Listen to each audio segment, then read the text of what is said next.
Good evening, all. It is late in the day on August 2nd. I'm in the middle of shooting a vlog of our latest big build that we're doing for the 2021 season. And so far, during the process of filming that, I had three little side projects kind of crop up. You know, stuff I was doing in the evenings after I got done working out in the shop and what have you. And I was just going to leave them as part of that vlog. And I got to thinking I better check the footage, because my vlogs end up, like most of you know, end up being fairly long because I like to talk. And sure enough, just got done editing all the footage together for those three little small side projects, and it's almost 20 minutes long. So I got to thinking I'm going to put these little projects up all together as a standalone vlog of their own. There's no real rhyme or reason with them, there are three separate projects. But they're small projects and quick projects. So that's what this vlog is for. The main project I'm working on, I've taken some pictures and have posted them up on Instagram and on Intense page, so some of you probably already know what I'm currently working on. But that vlog should be up in another week, maybe 2 weeks, I'm thinking. It depends. But anyway, sit back, relax, have a little bit of fun with this vlog. Like I said, there's no rhyme or reason to it. It's just three small projects kind of thrown together, and there's no introduction between the three of them, really. Enjoy. Air conditioning. What a wonderful thing. I came in from the shop. We got Kaylee for her walk. And yeah, I know, I said the walk word again. She's expecting another one now, the way that tail's thumping. But anyway, I sat down here for about an hour and just kind of cooled down, and I feel a little bit better. This is the project I've been working on in the evening. This here, I got the whole haunt laid out on graph paper. And it took a couple of nights to do. I have 3 maps I do every year. This is the main map. It shows the displays as well as the pathways and what have you. The solid lines are walls, dotted lines are fencing, and I even make up a key, which is all listed over here. So I can go in here and take a look at 1 and 1A, come over the list. 1 and 1A is the entrance and the butler display. So that's the first thing anybody sees when they're standing out in the queue line. The squiggly marks are where curtains are going to be. And it's basically just a zigzag through the haunt and come back up over here. And this is number 5, is our courtyard area. This wall panel here is actually hinged. That's the way we get in and out of the house when the haunt's up. The whole panel is hinged and pivots so we can get in and out. We have a couple other secret doors that we'll be putting in too.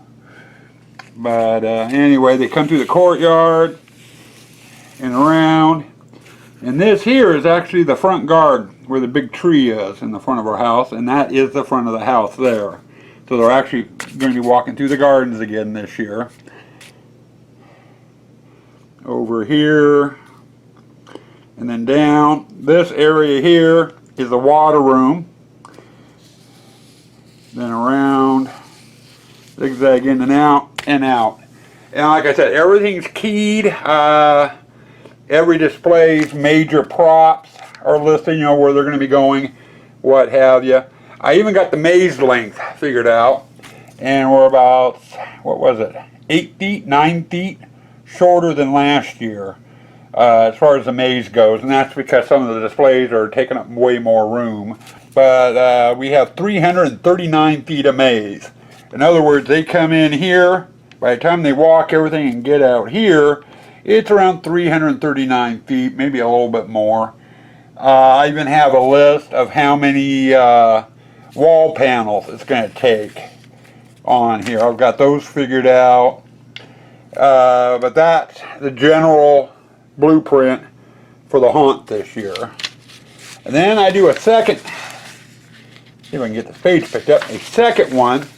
And this one here, all you do is see the squares on here.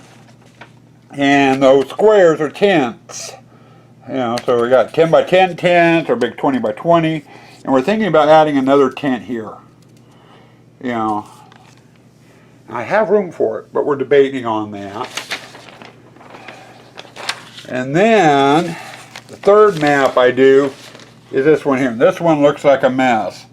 This one I actually draw out just the maze walls, and the hash lines are 2 squares apart. Each square is a foot.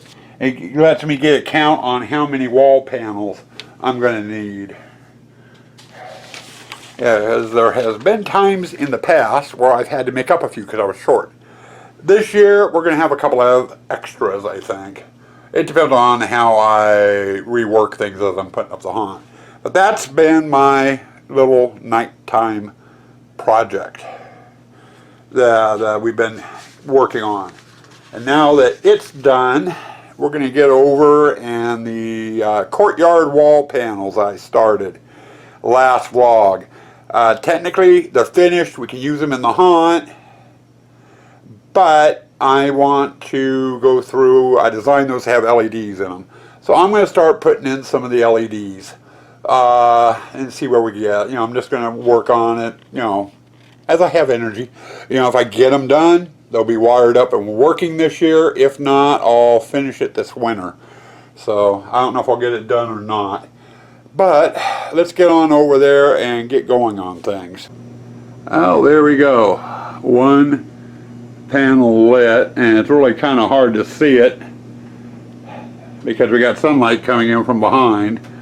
But one panel done. There we go, get some light on and get back a ways. Anyway, we'll kill the power to it. And we'll flip it around. Okay, there's the back side. You can see where I did my indent. And I got the wires coming out the top. The wires just basically run down the channel. There's a junction there where they meet, and down all the way down to the bottom. Now I still need to get in here and silicone them. And I don't know if I'm going to get to it. This is not a quick process. It took a little over an hour to do one panel. Almost 2 hours. Then again, it's the first panel. First panel is going to always takes me a while because I'm trying to get into a rhythm. Once I find my rhythm with them, then it will go a little bit quicker. But we got one panel done. And I think I'm done over here. I've got the itch. It's 7:30. I've still got to mow, edge, blow, and clean the dog's pool. I was going to do it tomorrow, but I want to be working out in the shop tomorrow. So I think I'm going to call it quits on Halloween stuff for tonight. Alright, welcome to Friday. It is late in the day. What is it, about 5 o'clock?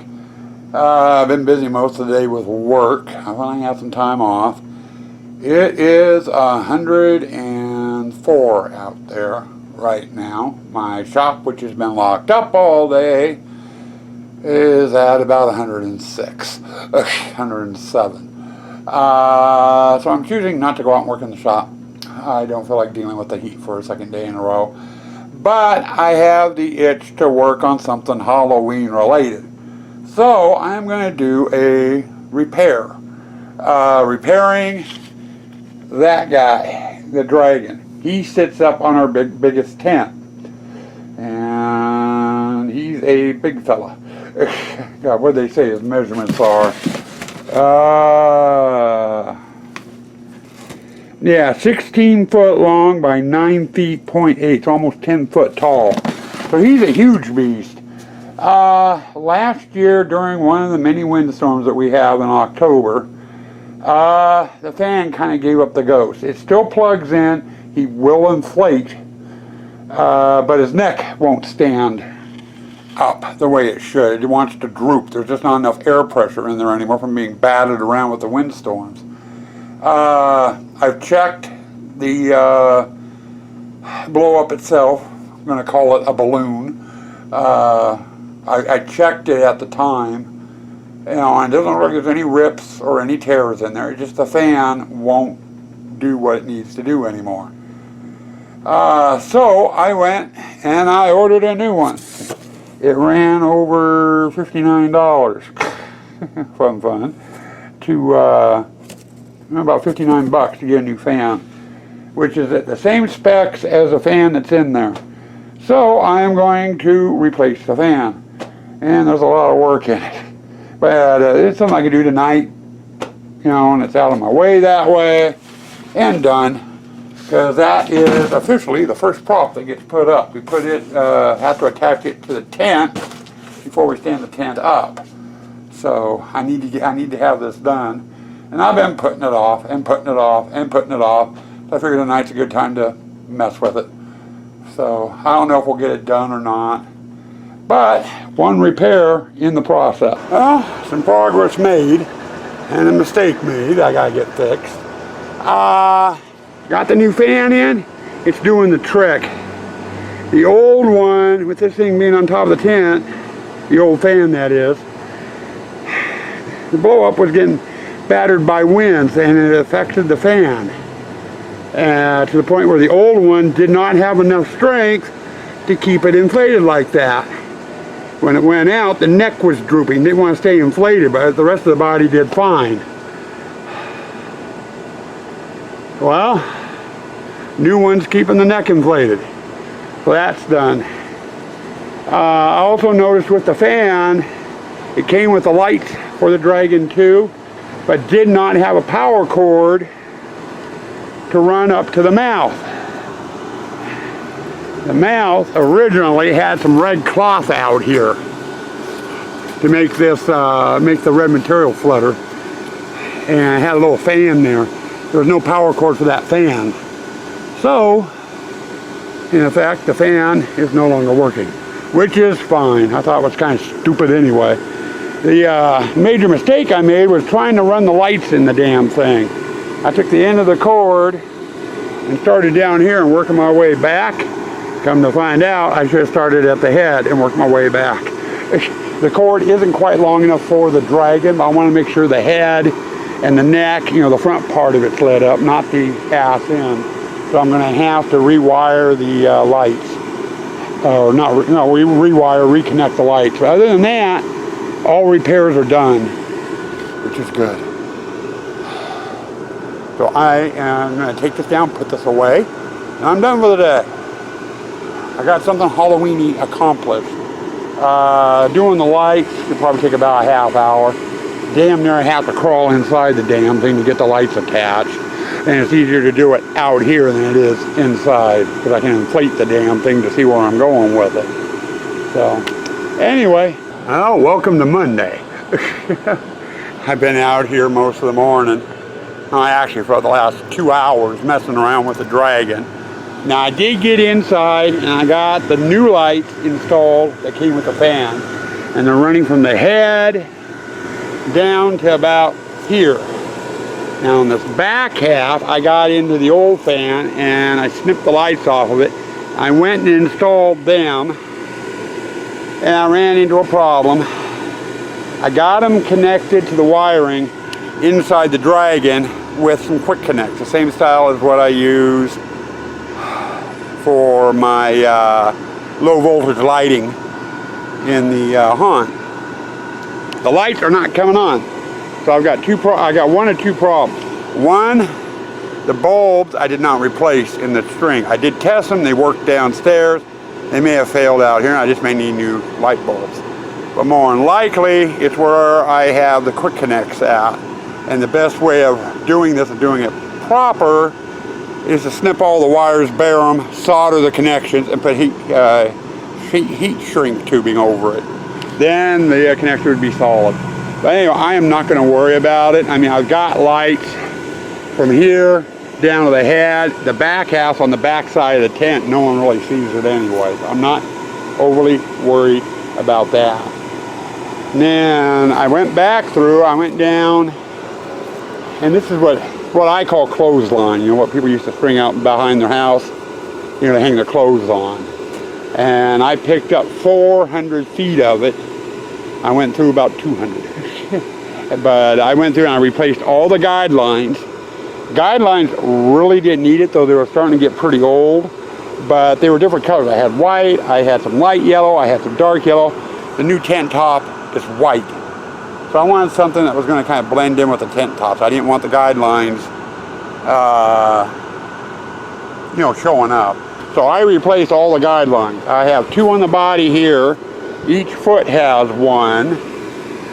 The plate, I have a plywood plate that the fan mounts to, that we actually mount to the tent using 4 other guidelines.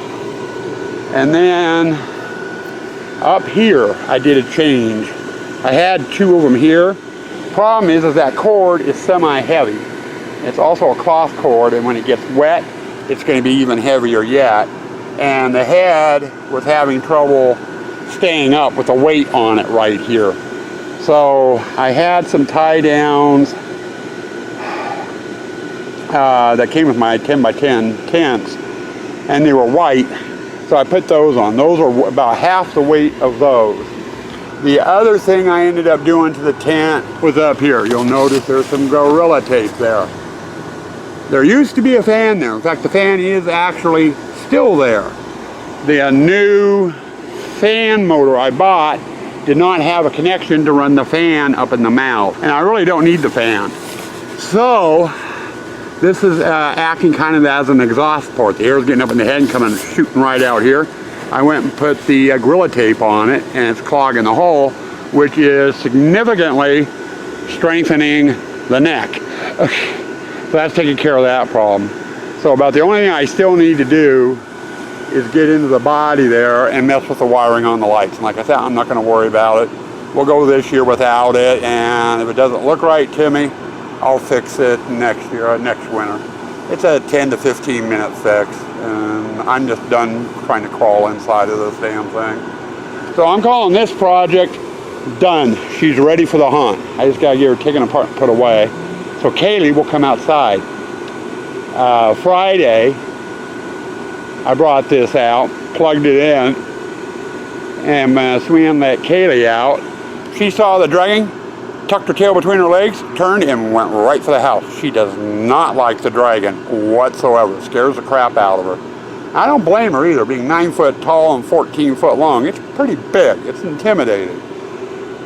She was doing fine over the weekend because we had the dragon put away. Doing fine. We were outside playing earlier. I started on this project. As soon as she saw me drag this out, the tail went right between the legs and she headed for the back door. But she wants to be out here with me so bad, but she won't come out because of the dragon. So, but anyway, I'm going to call this one quits. And we will see you when we see you. Stay spooky. Stay toxic.